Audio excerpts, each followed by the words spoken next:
सतगुरु सतान भरणी जाई, सोमण दान बाणगी माई। सतगुरु सता शीस में आवे, आगम देश हंसा चल जावे। सदगुरु सत्ता को अंग को प्रारंभ पहली चौपाई में महाराज फरमा रहे हैं, सतगुरु सतान बरनी जाई, सो मन धान बाणगी माई। सदगुरु और सदगुरु की सत्ता क्या है? पहले तो हमें सदगुरु को समझना पड़ेगा, सदगुरु क्या कर सकते हैं और फिर सदगुरु की सत्ता क्या करती है। सदगुरु कौन है? जो कोई सदगुरु महाराज के भेद से, ईच्छम के रास्ते से भीतर के कमलों को छेदन करके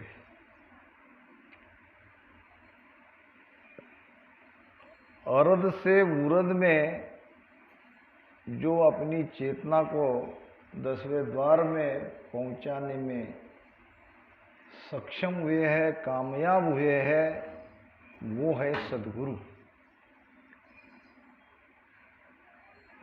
अब वो सदगुरु कैसे बने? तो उनके भीतर में सत्सबद नियंचर प्रकट हुआ। सत्सबद नियंचर प्रकट होने के बाद उनके साथ सुरती लगा के, मन को ध्यान में लगा के धीरे धीरे धीरे एक एक स्थान को पार करते गए, भीतर की उनकी अनुभव खुलती गई। अब ये है सदगुरु। अब ऐसे सदगुरु का शरणा हमें अगर मिलता है तो हमारे अंदर सदगुरु मेहर से सदगुरु की सत्ता जगती है, यानी उनके भीतर जो शब्द का पराक्रम है वो शब्द का पराक्रम हमारे भीतर आता है। इसको कहते हैं सदगुरु सत्ता। अब सदगुरु और सदगुरु सत्ता, यही ये सदगुरु सत्ता इस अंग का पूरा सार है। अब महाराज कह रहे हैं कि सदगुरु सत्ता कैसी है, इसका वर्णन नहीं किया जाता। अगर हम वर्णन करते भी हैं, अगर कोई सदगुरु को सत्ता को समझाने का प्रयास भी करता है तो वो कैसा रहेगा?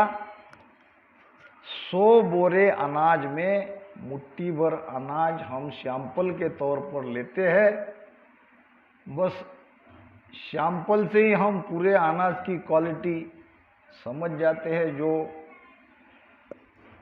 अनाज का व्यापार करते हैं वो व्यापारी कोई 100 बोरा खोल के देखता नहीं है, खाली मुट्ठी भर अनाज लेता है और मुट्ठी भर अनाज पे उसको जितने में लेना है उतना भाव वो वहाँ रखता है, यानी कीमत रखता है। और मुट्ठी भर अनाज से ही 100 पोते का 100 बोरे का अंदाज वो लगा लेता है, इसमें इस प्रकार का माल रहना चाहिए। इसी प्रकार सदगुरु की सत्ता का वर्णन हम कितना भी करेंगे तो वो मुट्ठी भर अनाज के जैसा है, पूरी सदगुरु की सत्ता का वर्णन नहीं किया जाता। 100 मन धान बाणगी माई, बाणगी दाखल, जब 100 मन के अनाज का हम थोड़ा सा सैंपल लेते हैं और उसी से अंदाजा लगा लेते हैं, इसी प्रकार ये सदगुरु की सत्ता है। सतगुरु सत्ता शीस में आवे और अगम देश हंसा चल जावे। जब तक ये सदगुरु की सत्ता शिष्य के घट में प्रकट नहीं होती, अमर लोक में कोई नहीं जाएगा। अमर लोक में जाने का एकमात्र उपाय है सदगुरु की सत्ता हमारे अंदर प्रकट होनी चाहिए, यानी वो सत्सबद नियंचर हमारे भीतर में प्रकट होना चाहिए। चूगे चकोर चंद्रमुख जोवे,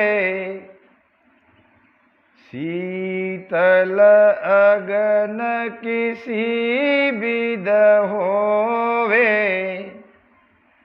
शशि के अमृत बसे शरीरा, हर साचा गुरु चंद्रमण हीरा। चूगे चकोर चंद्रमुख जोवे, और शीतल अगन किसी विद होवे। चकोर पक्षी है, उसका आहार है आग, आग के गोले खाता है। चकोर पक्षी को आग का गोला खाना बड़ा पसंद है, और वो स्मशान में जाता है, ताजी ताजी चिता जहाँ जलती है वो चिता में वो आग का गोला खाता है। अब अच्छा तो उसको लगता है, मगर अग्नि अपना गुण बताती है। अग्नि भीतर पेट में जाती ही वो तड़पने लगता है आग से। फिर तड़पने के बाद उसका गुरु है चंद्रमा। चकोर पक्षी चंद्रमा की तरफ एकटक देखता है। जैसे जैसे चंद्रमा से उसकी सुरती मिलती है, वैसे वैसे उसके भीतर की ज्वाला शांत होती है।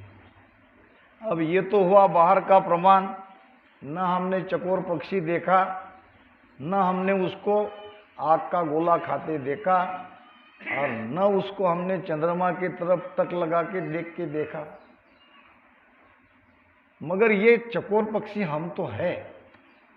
हमारे अंदर भी काम क्रोध लोभ मोह की ज्वाला है, और इस ज्वाला को शांत करना है तो हमें हमारे सदगुरु के तरफ, अब सदगुरु यहाँ भीतर बाहर दोनों हैं, एक बाहर का सदगुरु है, एक बाहर के सदगुरु के कृपा से भीतर में शब्द जगता है, वो सदगुरु है।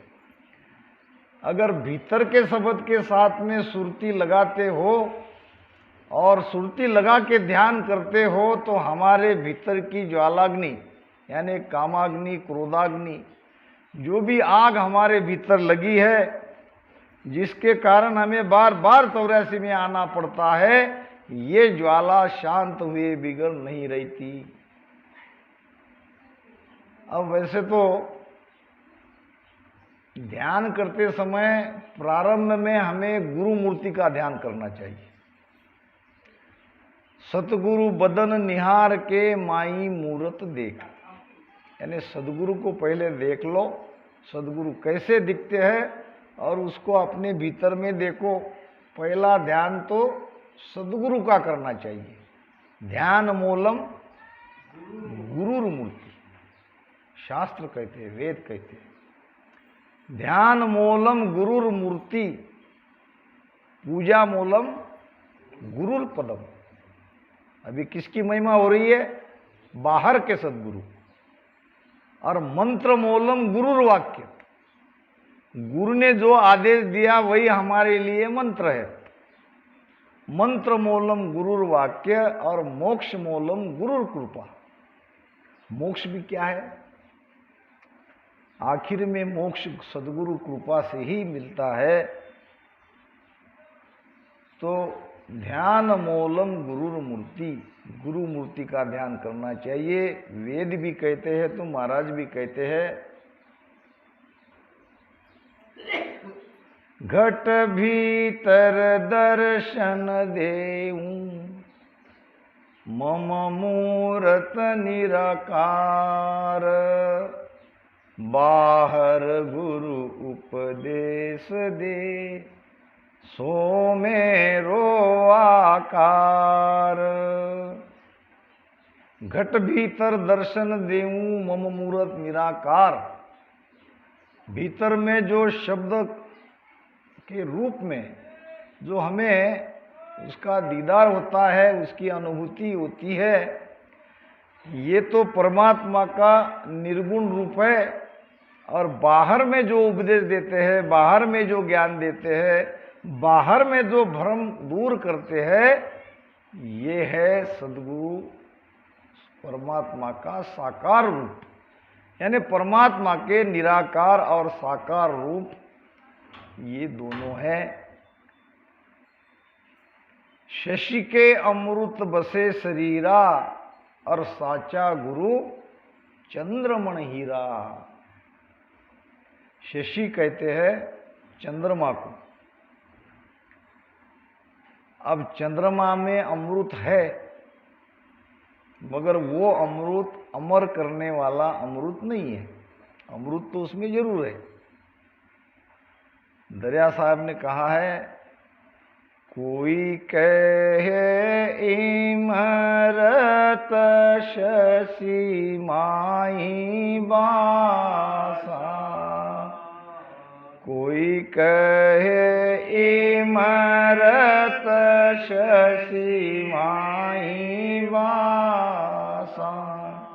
घटत बढ़त क्यों होवे विनाशा, घटत बढ़त क्यों होवे विनाशा।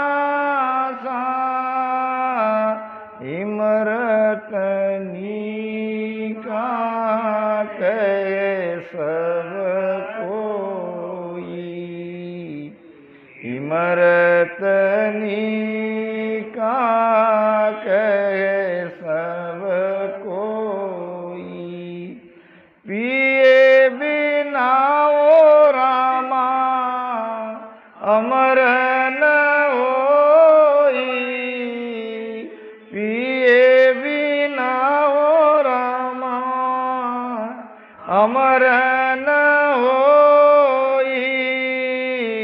इमरत नीका कहे सब कोई, इमरत नीका कहे सब कोई। नी का नाम अच्छा, नी का नाम अमृत को तो सभी अच्छा कहते हैं, मगर केवल अमृत अमृत कहने से, अमृत को अच्छा कहने से, अमृत की महिमा करने से अमर नहीं होते। पिए बिना हो रामा अमर नहीं हुई, फिर अमृत क्या। दरिया अमृत नाम अनंता, दरिया अमृत नाम अनंता। जाको पी पिया मर हुए संता, जाको पी पिया मर हुए संता। अमृत नीका कहे सब कोई, अमृत नीका कहे सब कोई। दरिया अमृत नाम अनंता। अनंता है परमात्मा। अनंता का अर्थ है जिसका अंत नहीं। हमारा अंत है, कभी न कभी तो हमारा अंत होने ही वाला है, इसलिए हम परमात्मा नहीं है, हम तो जीव है। अनंत है परमात्मा, और अनंत का नाम है नियंचर सत्सबद निज नाम। वो निज नाम ही अमृत है और निज नाम को पी पी कर संत अमर हो गए और हम भी अमर होंगे। तो चंद्रमा का जो अमृत है वो बीमारी रोग दूर करता है। हम कोजागिरी पूर्णिमा में जब चंद्रमा का प्रकाश वो दूध में पड़ता है तो वो दूध सब पीते हैं। उसके पीछे वैज्ञानिक कारण ये है कि वो दूध उस दिन जो पूनम है कोजागिरी, वो विशेष उस दिन का महत्व है। उस दिन अगर चंद्रमा का प्रकाश दूध में पड़ता है, वो दूध अगर हम पीते हैं तो हमारी बीमारी दूर होती है, रोग दूर होता है। अमृत तो है मगर रोग दूर करने के लिए है, अमर होने वाला अमृत नहीं है। शशि के अमृत बसे शरीरा, जैसे चंद्रमा में वो अमृत है वैसे हमारे सदगुरु के अंदर वो नाम रूपी अमृत है। जब उनकी कृपा हो जाए तो हमारे भीतर भी वो नाम प्रकट होता है। और साचा गुरु चंद्रमणि हीरा। चंद्रमणि हीरा क्या है? हीरा तो हमने सुना, ये चंद्रमणि हीरा क्या है और चंद्रमणि हीरा की क्या विशेषता है? महाराज कहते हैं, मीठा जल बिन सायर दुखिया, चंद्र दुखी बिन हीरा। मीठा जल बिन सायर दुखिया, चंद्र दुखी बिन हीरा। जन सुख राम रात दिन दुखिया, लगी सबद की पीरा। जन सुख राम रात दिन दुखिया, लगी सबद की पीरा।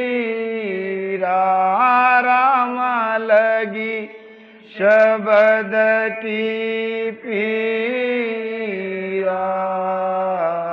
राम मिल्या बिन हरिजन दुखिया, यूं ही अवसर बीता।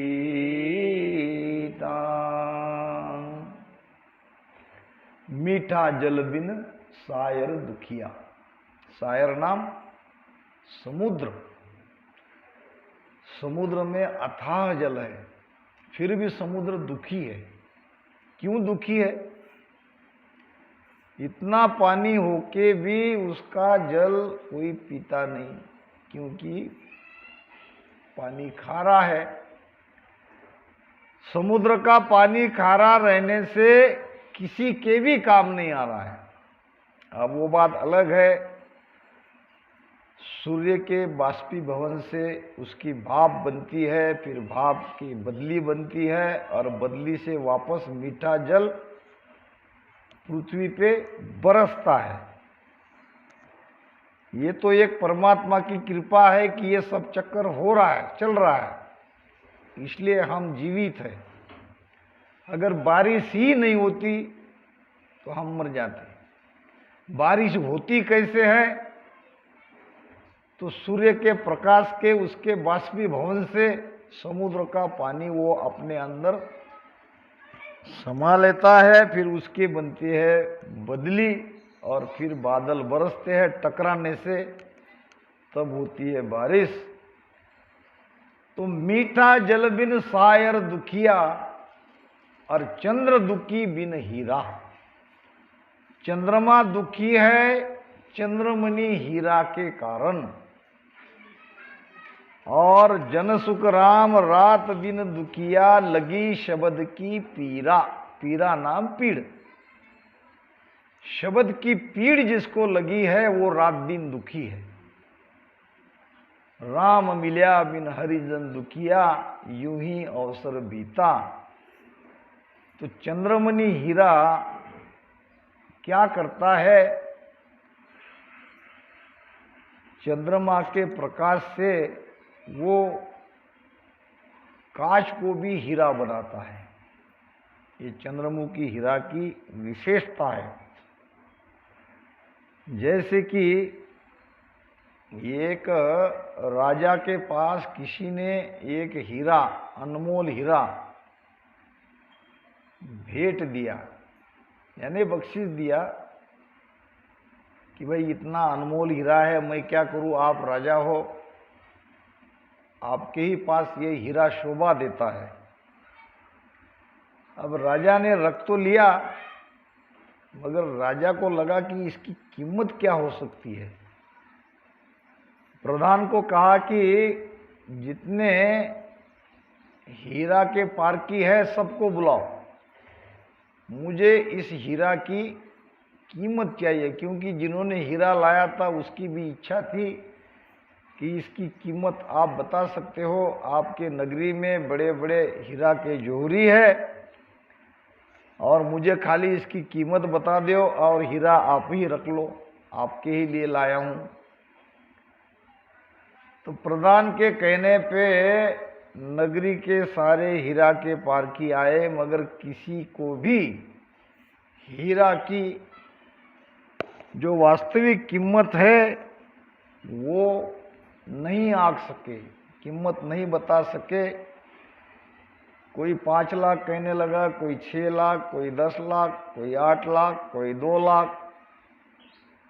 एक तरह से सब मिलके ये कीमत आनी चाहिए थी, वो नहीं आ सकी। राजा भी सोच विचार में पड़ गया, अब क्या किया जाए, अगर इसकी कीमत नहीं बताए तो ये तो मेरा और नगरी का भी अपमान है। फिर प्रधान ने कहा कि ये कोई बूढ़ा जोहरी अपने नगरी में था, अगर वो अभी जीवित है तो उनको लाने का प्रबंध करता हूं, हो सकता है वो असली कीमत बता दे। संयोग से वो बूढ़ा जोहरी जीवित था, मगर खटिया पे लेटा हुआ था, काफी बूढ़ा हो गया था।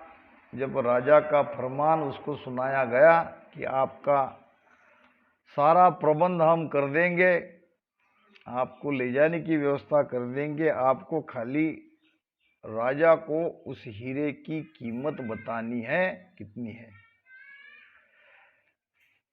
आप बता सकते हो? तो उसने कहा हाँ, कोशिश तो करता हूं, जरूर बताऊंगा। जैसे तैसे उस बूढ़े जोहरी को लाया गया, दरबार में आ गया, उसने वो देखा, देखते ही पहचान लिया ये तो चंद्रमणि हीरा है। कहने लगा महाराज, ये हीरा कोई साधारण हीरा नहीं है, ये तो चंद्रमणि हीरा है। तो राजा कहने लगा क्या है विशेषता? तो अभी पूनम का दिन, पूनम की रात आने दे, उस दिन मुझे ये हीरा की विशेषता क्या है ये आपको बताने का मौका मिलेगा। अब पूनम की रात आई, चंद्रमणि हीरा रख दिया, चंद्रमा का प्रकाश वो हीरे में पड़ने लगा। तो हीरे में प्रकाश पड़ते ही कांच को वो हीरा बनाने लगा, उसके आजू बाजू में कांच के टुकड़े रख दिए। तो कहते हैं कि 99 कांच के टुकड़े को वो हीरा बना सका, 100वां टुकड़ा कांच का कांच रहा। तो जौहरी ने कहा ये चंद्रमणि हीरे की कीमत 99 लाख है, क्योंकि इसने 99 कांच को अपने जैसा बनाया। कहने का मतलब सदगुरु चंद्रमणि हीरे के जैसे है। अब कांच में कोई विशेषता नहीं थी, वो तो चंद्रमणि हीरे की कृपा से वो हीरे बने। उसी प्रकार हम भी यहाँ कांच के टुकड़े के जैसे, हमारे अंदर कोई विशेषता नहीं है, मगर जब कृपा सदगुरु की होती है तो हम भी विशेष बन जाते हैं। आगे बात आएगी। महाराज कहते हैं, सतगुरु कृपा शीस यूं लेवे, साध साध कर सब जुग सेवे। सब जुग सेवे का मतलब सारा संसार हमें महाराज कहते हैं, साधु कहते हैं, बापू कहते हैं, बुआ कहते हैं, रामसनी भाई कहते हैं। क्यों? कि हमारे अंदर कोई विशेष बात है जो लोगों को पता है, ये हमसे अलग है। तो ये क्यों हुआ? ये सदगुरु की कृपा से हुआ, सदगुरु की सत्ता से हुआ। कहने का मतलब साचा गुरु चंद्रमणि हीरा, सच्चे गुरु चंद्रमणि हीरा के समान है, जो हमारे जैसे साधारण व्यक्ति को अपने जैसे ही बनाते हैं। आपल्या सारखे करती तात्काळ, तया काळ वेळ नाही लागे। मराठी संत भी यही प्रमाण दे रहे हैं। धीन धीन जारी सफल कमाई, जा संगत सतगुरु की पाई। उड़ उड़ भुजंग चंदन बन जावे, यूं शीस तन की तपत बुझावे। दिन दिन जारी सफल कमाई, और जा संगत सदगुरु की पाई। कमाई किसे कहते हैं? कमाई कहते हैं जो हम कमाते हैं। अब हमको तो केवल धन कमाना आता है, धन की कमाई करते हैं। क्यों करते हैं? हम धन क्यों कमाते हैं? क्या धन खाने के काम में आता है? नहीं आता। एक राजा था और राजा परमात्मा की भक्ति करता था। 3 लोक में कई देवता है, और कई देवता प्रसन्न भी होते हैं और वरदान भी देते हैं। अब ऐसी किसी देवता की भक्ति राजा करता था, देवता प्रसन्न हुए, आकाशवाणी हुई, राजा बोलो क्या चाहते हो। अब राजा ने कहा, थोड़ा लोभी था, लालची था, राजा था, राजा के पास तिजोरी, तिजोरी में तो काफी धन वैसे भी रहता ही है। फिर भी लालची राजा होने से, कामी का गुरु काम है, लोभी का गुरु दाम। लोभी तो पैसा ही मांगेगा, और जिसके भीतर काम है वो तो कामिनी को देख के कामना जगेगी। तो लोभी राजा वरदान मांगा तो क्या मांगा कि जिसको मैं छूं वो सोने का हो जाए। क्या मांगा? जिसको मैं छूं वो सोने का हो जाए। राजा का अपना गणित था कि छूने के लिए तो बहुत सारी वस्तु है, किसी को मैं छू लूँ, उसको सोना बनाऊँ, उसको सोना बना लूँ, इसके साथ मेरे पास अपार धन आ जाएगा, और मेरे जैसा धनवान संसार में कोई नहीं रहेगा। धन क्यों कमाते हैं, इस पे हमारा दृष्टांत चल रहा है। सिद्धांत के तरफ ख्याल देना, दृष्टांत के तरफ ख्याल नहीं देना। दृष्टांत तो जोड़ तोड़ इधर उधर से बना लेते हैं, बनाते आता है। अब धीरे धीरे सुबह राजा को वरदान मिल गया। भगवान ने कहा तथास्तु, यानी जो आप कहोगे वो मान्य, जाओ तुम्हारी इच्छा पूरी हो। वहीं से राजा उठा और एक एक वस्तु को छूना चालू किया। देखता है तो सोना, पत्थर को हाथ लगाया तो सोना, लकड़ी को हाथ लगाया सोना। ऐसे हाथ लगाते लगाते अपने महल में आया। काफी देर तक उसने बहुत सारा सोना बना लिया था छू छू कर। अब दोपहर का समय हो गया, भोजन भी करना था, भूख भी लग गई। अब थाली परोसी गई। अब राजा भूल गया कि अगर मैं अनाज को, उस ग्रास को हाथ लगाता हूं तो वो भी तो सोने का होना ही है। अब ऐसा ऐसा उन्होंने हाथ लगाया, वो हो गया सोना का, अंदर डाल दिया, ना अंदर जा रहा ना बाहर निकल रहा। वो ग्रास सोने का बन गया, गले में अटक गया। अब राजा परेशान। इतने में राजा की 4 साल की बेटी थी। पिताजी पिताजी करके रोज की तरह वो आके उसके गोद में बैठ गई।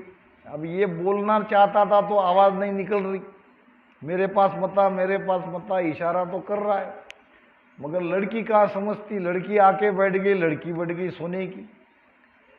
अब लड़की सोने की हो गई, अंदर सोना अटक गया। अब राजा रो रहा, हे भगवान, अब ये वरदान मुझे नहीं चाहिए।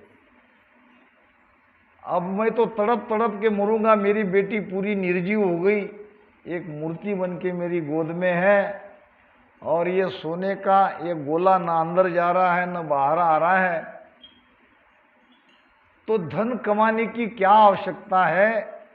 धन नहीं चाहिए, हमें चाहिए सुख, हमें चाहिए शांति, हमें चाहिए संतोष। मगर हमारी धारणा है कि सुख, शांति, संतोष धन कमा लेने के बाद मिलेगा, इसलिए हम धन के पीछे पड़े हैं। अब वास्तविक धन क्या है?